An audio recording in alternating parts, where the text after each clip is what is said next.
90 দশকে যেখান থেকে কলকাতার শিল্পীরা ঢাকার ফিল্ম ইন্ডাস্ট্রিতে এসে রুটি রুজির খোঁজে ছুটতেন, আজ সেখানে দৃশ্যপট পুরো বদলে গেছে। সময় বদলেছে, এখন মধু খুঁজে কলকাতামুখী হচ্ছেন ঢাকার পরিচিত মুখেরা। কেউ গোপনে ওয়েব সিরিজের শুটিংয়ে ব্যস্ত, কেউ আবার স্থায়ী হবার ঘোষণা দিচ্ছেন সরাসরি। একসময় যারা দেশের সিনে পর্দায় দাপট দেখিয়েছেন, এখন তারাই কলকাতায় স্থায়ী হবার লড়াইয়ে ব্যস্ত। কারণ পেছনে পড়ে আছে রাজনীতি, বিতর্ক আর ক্যারিয়ারের করুণ বাস্তবতা। একসময় ঢাকার জমজমাট সিনেমা বাজার টানত কলকাতার তারকাদের। সেখানকার ইন্ডাস্ট্রিতে কাজ না থাকলে ইথিকা পাল, মিমি চক্রবর্তী, কৌশানী মুখার্জিদের মতো শিল্পীরা ছুটে আসতেন ঢাকায় ক্যারিয়ারের ইউটার্ন খুঁজতে।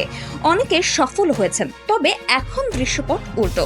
ঢাকার শিল্পীরা কলকাতায় গা ভাসাচ্ছেন, আর তার পেছনে জড়িয়ে আছে এক রাজনৈতিক নাটকীয়তা। 5 আগস্টের পর দেশের রাজনৈতিক পালাবদল ঘটার পর থেকেই সমস্যায় পড়েন এক ঝাঁক শিল্পী যাদের আওয়ামী ঘনিষ্ঠ তকমা আছে। ক্যারিয়ারের ভাটার টান পড়তেই আরিফিন শুভ, নুসরাত ফারিয়া, সোহানা সাবার মতো শিল্পীরা কলকাতাকে ভাবছেন সেফ হেভেন। শুভ যেখানে কলকাতার ওয়েব সিরিজের শুটিংয়ের পাশাপাশি স্থায়ী হবার ঘোষণা দেন, সেখানে ফারিয়া অভিযোগ তোলেন দেশের নির্মাতারা তাকে সঠিকভাবে ব্যবহার করেননি। আরিফিন শুভ মুজিব একটি জাতির উপকার সিনেমায় 1 টাকা পারিশ্রমিকে অভিনয় করে আলোচনার কেন্দ্রে এলেও সেই আলোয় যেন আজ তাকে গিলতে বসেছে। আওয়ামী ঘনিষ্ঠ এই নায়ক এখন দেশের বাইরে কলকাতার একটি সিরিজে কাজ করছেন। এক সাক্ষাৎকারে নিজেকে অরাজনৈতিক বললেও দর্শক তাকে ক্ষমা করতে নারাজ। সোহানা সাবার নাম এসেছে আলোচিত আলো আসবেই হোয়াটসঅ্যাপ গ্রুপে জড়িত থাকার অভিযোগে। রাজনৈতিক সংযোগ, হত্যা চেষ্টা মামলার মতো ঘটনা তাকে দেশের পর্দা থেকে দূরে ঠেলে দিয়েছে।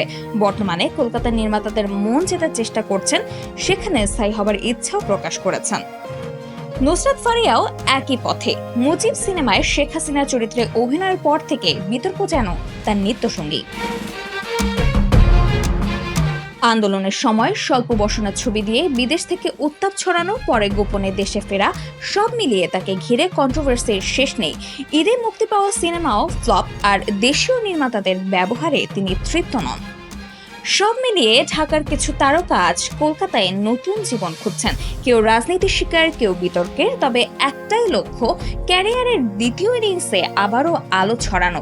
এই পালাবদল শুধু ব্যক্তিগত নয়, বরং দুই বাংলার ফিল্ম ইন্ডাস্ট্রির রসায়ন বদলে দিচ্ছে নতুনভাবে।